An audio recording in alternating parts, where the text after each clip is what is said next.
It started with a scent, a faint trace of cologne on her blouse that wasn't mine.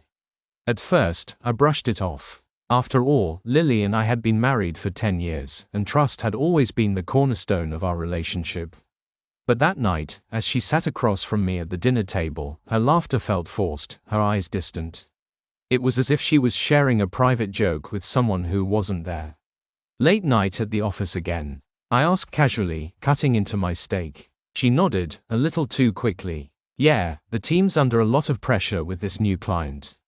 You know how it is. Except I didn't know how it was. Lily worked in marketing, and while her job had its busy spells, the sudden surge of late nights had come out of nowhere. Still, I forced a smile and let it slide, not wanting to seem paranoid. But doubt has a way of gnawing at you, and soon, I started noticing other things: a new perfume she didn't wear at home, text messages she shielded from view, and a newfound obsession with her appearance. I decided to dig deeper, not because I wanted to catch her but because I needed clarity. So one night, while she was in the shower, I scrolled through her phone. My heart pounded as I sifted through her messages, but nothing seemed amiss. Just as I was about to give up, I noticed a recurring name, Greg. It was innocuous enough, a coworker, I assumed. But the exchange was familiar. Too familiar. Can't stop thinking about last night. My stomach churned. It was a simple sentence, but it confirmed everything I feared. I put her phone back exactly where I found it, my hands shaking. I didn't confront her right away. Instead, I spent the next few days watching, waiting, and planning. I didn't want to explode in anger. I wanted her to feel the weight of her betrayal. One evening, when she claimed she'd be working late again, I followed her. My car trailed hers as she drove not to the office but to a cozy little bar on the outskirts of town.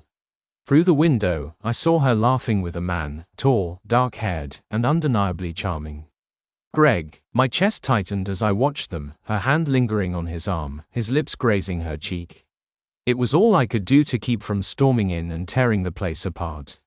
But I didn't. Instead, I took photos. Not for revenge, not yet. I wanted evidence, proof that this wasn't just some misunderstanding. The next day, I acted as though nothing was wrong. Over breakfast, Lily cheerfully recounted how the presentation had gone well and how she might have to pull a few more late nights to close the deal.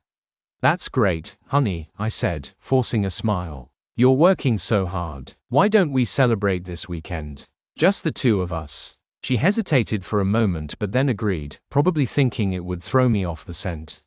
I spent the next few days setting my plan in motion. I started with her office. One evening, while she was out, I drove to her building.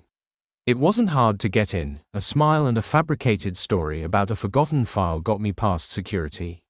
Inside her office, I searched her desk. At first, it seemed like any other workspace, but then I found a drawer with a small lock. Fortunately, it was the kind of cheap lock easily picked with a paperclip. Inside, I found what I was looking for: love notes, receipts for dinners she claimed were with clients, and even a small box containing a bracelet with "Forever Yours" engraved on it. The pain was sharp and immediate, but it also fueled my resolve. I left everything exactly as I found it and walked out of the building with a clear head and a burning determination. Saturday arrived, and I played the doting husband, preparing a candlelit dinner at home. Lily seemed genuinely surprised and, for a moment, I wondered if she felt guilty. But guilt doesn't erase betrayal, and I wasn't about to let her off the hook. I have a surprise for you, I said after dinner, handing her a small gift box. Her eyes lit up as she opened it. Inside was a key, the key to her locked drawer at the office. Her face went pale as she stared at it, realization dawning. What is this?" she stammered. "Oh, you know exactly what it is," I replied, my voice calm but cold. "I found your little stash, Lily. The notes, the receipts, the bracelet. How long has this been going on? And don't you dare lie to me." She tried to deny it at first, her voice trembling, but the evidence was irrefutable. Eventually, she broke down, sobbing and begging for forgiveness. "It didn't mean anything," she cried. "I was lonely, and you've been so busy with work." Her excuses only fueled my anger.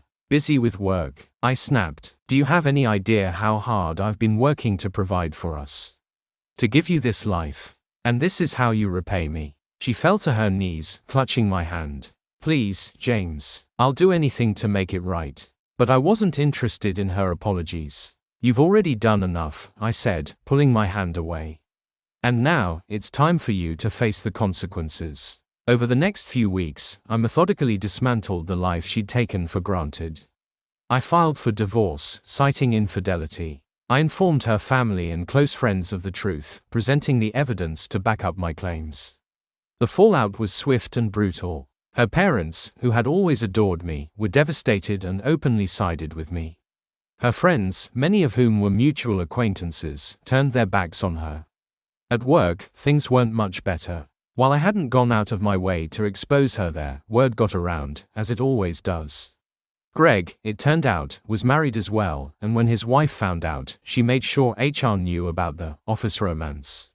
Both Lily and Greg were let go, their reputations in shambles. One evening, as I was packing up the last of her belongings, she showed up at the house, looking broken. "James, please," she whispered. "I've lost everything. I just need a chance to make it right." I looked at her, a woman I had once loved more than anything, and felt nothing but pity. "You made your choices, Lily. Now you have to live with them." As she walked away, I felt a strange sense of relief. The pain of betrayal was still there, but so was the satisfaction of knowing that I had stood up for myself and refused to be a victim. Life moved on, and so did I, stronger and wiser than before.